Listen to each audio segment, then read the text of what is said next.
చాలా సినిమాలు ఏంటంటే చాలా ప్రొడ్యూసర్లు కొంతమంది మ్యూజిక్ డైరెక్టర్ల బిజీ షెడ్యూల్స్ వల్ల పోస్ట్ పోన్ చేసుకున్న సందర్భాలు కూడా ఉన్నాయి. మీరేంట్రా అంటే సంక్రాంతికి ఆల్రెడీ 2 సినిమాలు ఉన్నాయి మీకు, 2 బిగ్ సినిమాలు. అలాంటిది ఇప్పుడు పుష్ప 2 కూడా ఎత్తుకున్నారు. అసలు ఎక్కడ టైం సరిపోతుంది ఇవన్నీ? నేను ఒక పార్ట్ వేశారు పుష్ప 2లో, మొత్తం బాధ్యత తీసుకోలేకపోయాను. ఎందుకైతే చాలా పెద్ద సినిమా అది అండ్ టూ మచ్ బిజినెస్లీ ఇన్వాల్వ్డ్. మన ప్రొడ్యూసర్స్ని దృష్టిలో పెట్టుకోవాలి. మనం ఛాలెంజ్గా తీసుకోవచ్చు కొన్ని విషయాలు, బట్ అట్ సేమ్ టైం మనం భయపడాల్సిన విషయాలు చాలా ఉంటాయి. 15 రోజుల్లో మనం ఎలా మొత్తం సినిమా కంప్లీట్ చేయగలం? చాలా గొప్ప సినిమా, నిజంగా నేను సినిమా చూసాను, చాలా గొప్ప సినిమా. బట్ నేను ఒక పార్టీ చేయగలిగాను, అది డైరెక్టర్ గారు, హీరో గారు చాలా హ్యాపీ అండి. అసలు మీరు అంటే మీరు ధైర్యంగా చేసేస్తున్నారు, మీ ప్రొడ్యూసర్స్ని కూడా ధైర్యంగా ఉంచుతున్నారు. అది బ్యూటీ ఆఫ్ దిస్ ఫిల్మ్. అంతే కదండి, ప్రొడ్యూసర్స్ అనేవాళ్ళు మనకి మదర్స్ లాగా, వాళ్ళ they are like so important. వాళ్ళు లేకుండా మన ఇండస్ట్రీ ఎలా జరుగుతుంది? వాళ్ళకి రిలీజ్ డేట్స్, వాళ్ళకి ఎన్నో లాజిస్టిక్స్ ఉంటాయి, దానికి తగినట్టు మనం పనిచేయాల్సిన సిచ్యువేషన్స్ ఉంటాయి. So always I'm on the producer side అండి. సో వాళ్ళు సినిమా రిలీజ్ చేయాలనుకుంటున్నారో I try to give them confidence and అది నా భుజాల మీద వేసుకుని I try to finish my. నేను అది వినలేదు, మీరు ఏదో పొంగల్ ఏదో తిన్నట్టున్నారు, మింగేస్తున్నారు మీ. అవునా, లేట్గా వచ్చారు? బ్రేక్ఫాస్ట్ వెళ్దామా? అది కాదు సార్, లేదు సార్, పుష్ప 2 నేను ఆల్రెడీ చెప్పాను, I'm just one part of the film sir. చాలా మ్యూజిక్ డైరెక్టర్స్ కూడా వర్క్ చేస్తున్నారు, I'm just one part.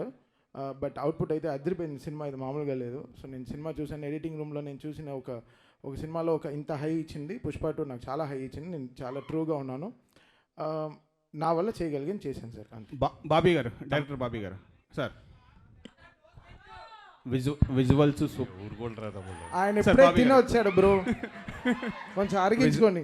Visuals చాలా బాగున్నాయి, సూపర్గా ఉన్నాయి. మీరు చెప్పిన దాంట్లో చూస్తే మొత్తం యాక్షన్ గురించే చెప్తున్నారు, నరుకుడు కుర్రం ఎక్కడం ఇదని.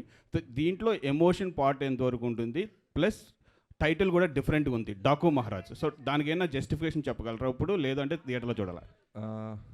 బాలకృష్ణ గారి సినిమాలో నాకు బాగా నచ్చిన సినిమాలో నరసింహనాయుడు, సమరసింహారెడ్డి, ఈ సినిమాలు ఫస్ట్ నుంచి ఆర్డర్ వైజ్ వస్తాయి, నాకు బాగా ఇష్టం. ఎన్నోసార్లు చూస్తాను, ఇప్పటికి కూడా చూస్తుంటాను. సో దాంట్లో ఎంత ఎమోషన్ బ్యూటిఫుల్గా ఉంటుందో ఆ లెవెల్లోనే దానికి మించి ఉంటుంది. చాలా బ్యూటిఫుల్ ఎమోషన్ కుదిరింది. అండ్ ఈ ప్రశ్నని చాలా ఎర్లీ కొంచెం ట్రైలర్ స్థాయి వచ్చిన తర్వాత మాట్లాడుకుందాం. సార్ తమన్ గారు ఇక్కడ హాయ్. బీజిఎం చాలా ఎక్స్ట్రాడినరీగా ఉంది, బీజిఎం చాలా బాగుంది. అండ్ నాగవంశి గారు రీసెంట్గా ఒక ట్వీట్ వేశారు, బాలకృష్ణ గారి సినిమాకి తమన్నే ఎందుకు ఉండాలో రేపు చూస్తారు అన్నట్టు. సో అది తెలుస్తుంది. అండ్ బాలకృష్ణ గారు అనగానే మీకు ఒక పూనకం వచ్చేస్తుంది, ఒక వైబ్ వస్తుందా? బాలకృష్ణ గారు అంటే కాదు, నేనంటే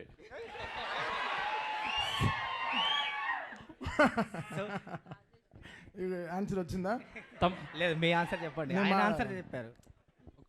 తమన్ సినిమా ఏడుతుందో అది డెఫినెట్గా చేసేస్తాం బ్రో, అది అంతే. సో అది బాలకృష్ణ గారు, అది ఆయన పెట్టుకున్న నమ్మకం చాలా గొప్పది.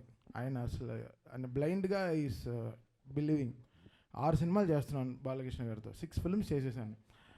The kind of happiness I get because ఆయన అంతే, ఈజ్ వెరీ ఆయన అంత చిన్న పిల్లగాళ్ళ ఉంటాడు బ్రదర్. నా స్టూడియోకి వస్తే will be like kid, like ఓ చిన్న పిల్లలాగా ఎంజాయ్.